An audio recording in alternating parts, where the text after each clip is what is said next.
Okay, what I was showing you live, this is Charles Van Morgan YouTube Live. What I was showing you live is a picture of the James White Parkway where it goes under the bridge and then it ends.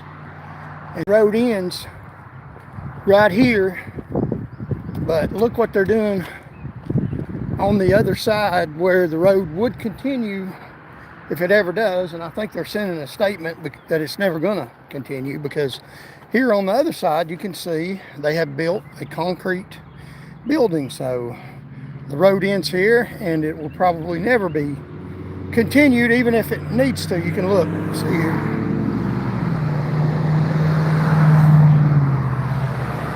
Now that's on the other side of the James White Parkway, the bridge overpass at the end of James White Parkway. And this is where it was going to continue, if they were ever going to continue a road, to meet up with the Pellissippi Parkway. And in the future, that's probably something that needs to be. But I think under this administration, they're pretty much telling us that even if it need be, it ain't gonna be, because we're putting a concrete building right in a lane. So, I mean, I had somebody tell me, foolishly if you ask me, well, they can just tear it down. Yeah, they can, but they're making a statement. Why should they have to? Because they're trying to show you there ain't going to be a road there ever. And whether or not you agree with the one or not, whether or not there needs to be one now, there might need to be one in the future. So I'm just saying, some of the little subtle things, you know, as a trained lawyer, and a lot of people in the public see these things. You can see over here on the other side of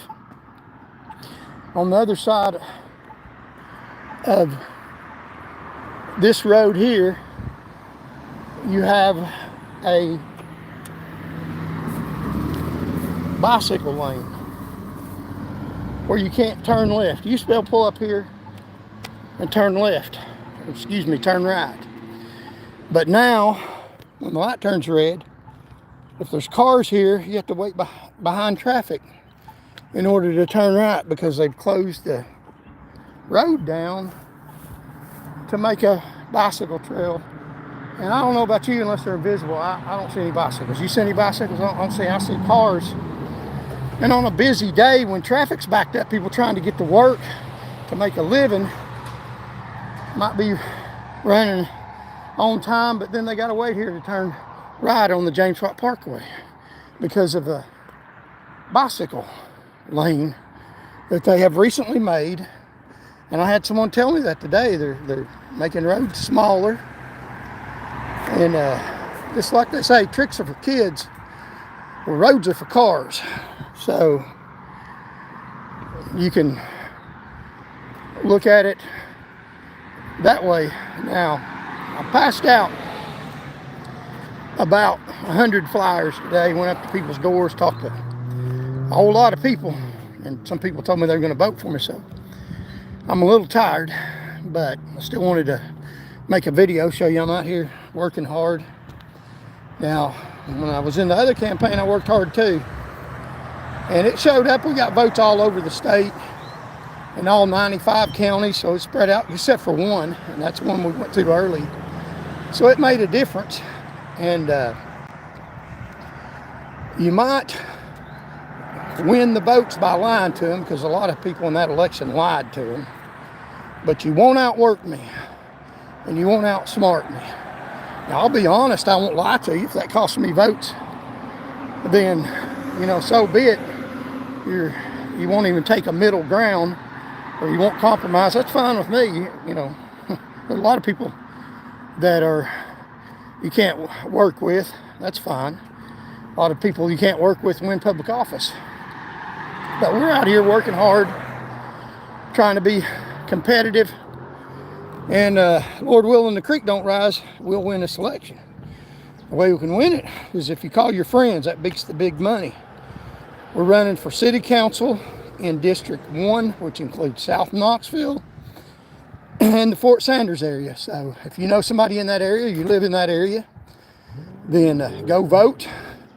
You can vote here at the elementary school, most elementary schools. And you can also, if you're not registered, you can register online, Tennessee Secretary of State's office. You can register to vote online. So get registered and go vote. So also today I wanted to talk a little bit about, I don't know if you've noticed, but I tend to tell a lot of truth about people. And there's nothing wrong with that. You can. I do have a legal education, and I know where the lines are. And I want to talk a little bit about defamation. So, I'm just not putting out a bunch of falsehoods. I'm telling the truth about people. But defamation legally is unprivileged false communication about somebody that's disseminated to at least a third person that tends to lower them in the standing of the community. Now, if you say something about somebody that's not true and that's unprivileged to at least a third person, not the person you're talking about, you got to disseminate to at least a third person, and it's got to be bad about them, it tends to lower them in the standing of the community. They can sue you if it's spoken for slander and if it's written for libel. So the unprivileged part is like if you're writing court papers or something like that, you can't sue somebody for defamation.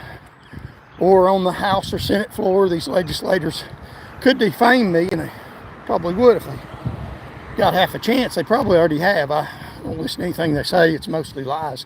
But that's privileged communication. Means that they can say false stuff about me on the legislative floor.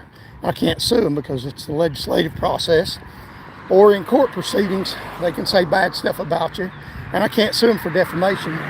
Now, the judge might sanction them for like a frivolous lawsuit or something like that, but you can't enact a civil defamation lawsuit because it's privileged. But any unprivileged false communication tends to lower somebody in the standing of the community, disseminate to at least third person, and also causes them damages.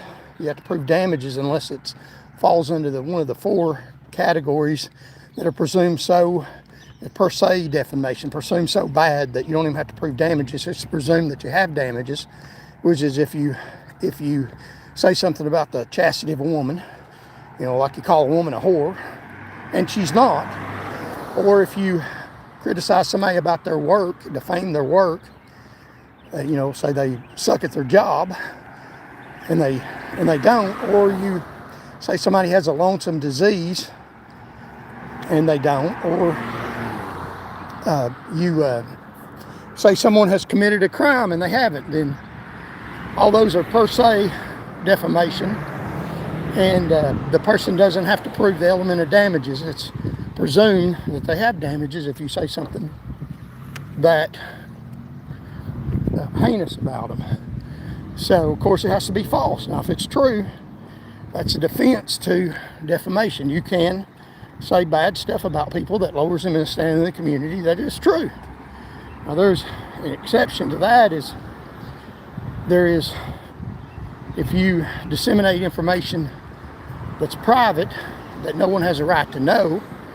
For example, like say somebody wears Depends. Well, that's a medical thing.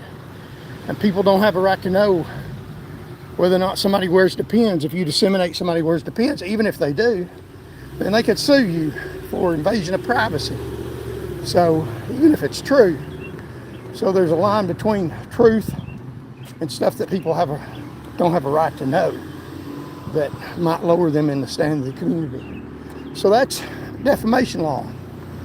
There's also a difference between people. If you're a private individual trying to maneuver around traffic, if you're a private individual, make sure this is still on.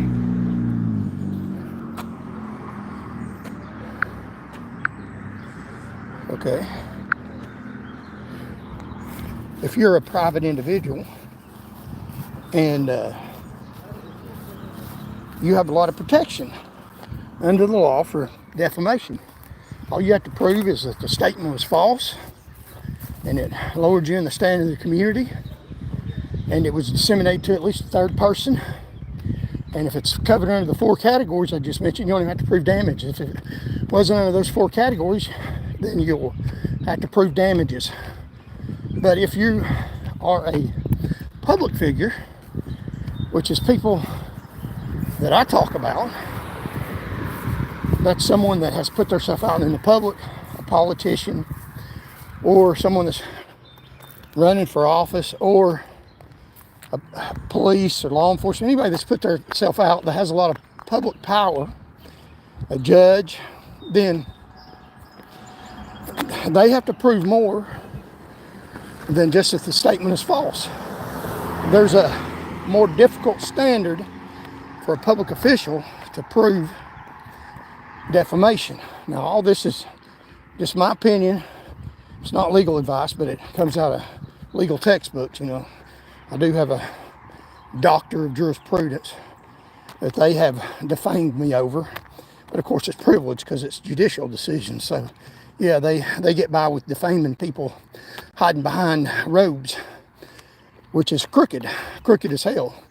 But a private person, which is what I do, talk about public people, which is what I do, they have to prove the standard of what's called actual malice.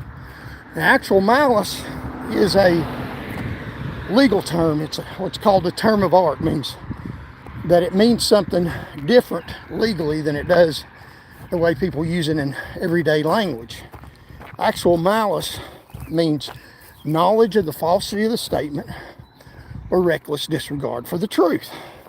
That means in order for a public official, somebody that's got public power or put themselves out in the public, rock star or anybody, to prove defamation, they have to prove more than the fact that it was false. It can be false and you can still say it about them. They have to prove that you knew that it was false, and that you acted recklessly as to whether it was true or false. You acted recklessly. Now that means that if you have some basis, solid basis for what you're saying about a public official or somebody that is not got a huge right to privacy because of their standing, their status as someone in the public, then you can say it about them, even if it's not true, unless you know it not to be true. And that's kind of a fine line. So it's hard to sue, for a public official to sue. That's one of the reasons why you see all in the newspaper, they're quite often defamed, because they're probably not going to win a lawsuit against you because of the actual malice standard, whereas a private individual, all you have to do is prove it's false. And in some cases, you don't even have to prove that you suffered damages, but they disseminated it. So when I say stuff about public officials, now I have a basis for what I'm saying, or I wouldn't say it because it'd be defamation. But it's not defamation because what I say is true. It's not only a basis for what I'm saying, it's the truth. So it's not defamation, that's a defense. Hey, I can say that about you, it's true. You got public power. You deserve for people to be able to criticize you so they'll know who's running our offices, our government offices. So, but you know, there's only one problem with defamation law, and that is a problem that I've had, is that you can take all the legal textbooks and all the law that I learned and all the rules, and you can throw them in the river.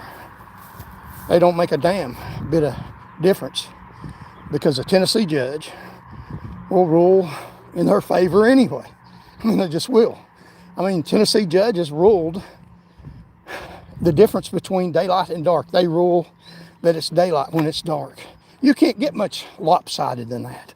So still, a Tennessee judge could rule, and they very well might, that I defamed somebody because I said something about them that is absolutely the truth, and even though it's a public official.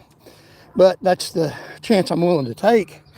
I mean, they've defamed me standing behind their privileged, fake false judicial rulings. And the other thing is, I have nothing for them to take. So I'm pretty damn sue-proof. You see if this is still working? So I'm pretty damn sue-proof. And besides that, being raised in South Knoxville, You know, I learned if you run from a bully, you'll run every damn day. You'll be running home. You can't go out because the bully will attack you every day. If you stand up to him, so to speak,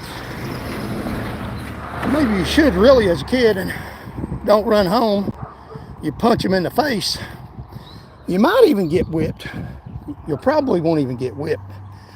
But they'll leave you alone because it ain't worth the trouble for them. They know you'll fight them back. So Tennessee judges, get this. You've already tried. I'm still here. I'll fight you back. You're not getting anywhere with me. And you're not going to, because I'm not going to quit. I'm going to keep telling the truth over and over until I get enough people, and I believe there already is, to listen to me and believe me. And that's why, for the people's sake, I'm standing out front, taking the brunt of the heat, and I'm fine. Don't worry, I like it. I was made for a fight. I've been educated for a fight. God's given me the knowledge with a legal education, being raised without a father in South Knoxville, where I learned how to fight bullies, and I'm more than able. So that's the reason why I'm running for city council. Let's facilitate, continue this fight against the crooked, dirty government and people in public power, and start making decisions in the government that are for your good and for your benefit. And that's what we're going to do. So Charles Van Morgan, I want to explain the defamation. I run a lot of people down. They deserve it. It's true. And we're going to keep on. So remember me when you go to vote. Or if you don't go to vote, go vote now. If you're not registered, register. Charles Van Morgan, Knoxville City Council, District 1. And I'll get along with these people where they let me. I mean, it's up to them. Where they don't, and you want something else, we'll fight for your rights. God bless you all. Remember, God loves you, and I do too. Until next time, tune in again. Goodbye.